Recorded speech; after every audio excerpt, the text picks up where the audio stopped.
Guys, Don Lee character in spirit movie. Animal movie టైంలో చెప్పిన దాని ప్రకారం అసలు ఈ పాటికే షూటింగ్ స్టార్ట్ కావాలి, కానీ కాలేదు ఇప్పటిదాకా.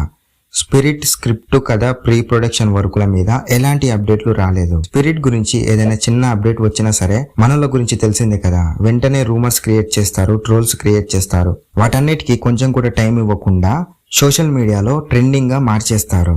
అది మన వాళ్ళ టాలెంట్. ప్రెసెంట్ ప్రభాస్ గారు ఫుల్ బిజీ. అసలు ఏ రోజు ఏ మూవీ సెట్ లో ఉంటున్నాడో ఫ్యాన్స్ కి అర్థం కావడం లేదు.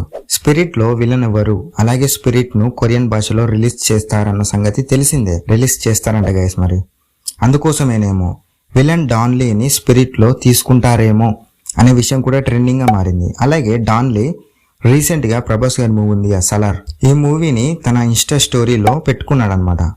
దీంతో డాన్లీ ప్రభాస్ గారి మూవీలో యాక్ట్ చేస్తాడేమో అనే విషయం ట్రెండింగ్ గా మారింది. ఇవన్నీ ట్రెండింగ్ గా మారితే చెప్పలేం, విలన్ అతనే కావచ్చు మేబీ. మరి మీరు ఏమంటారో కామెంట్ చేసి చెప్పండి.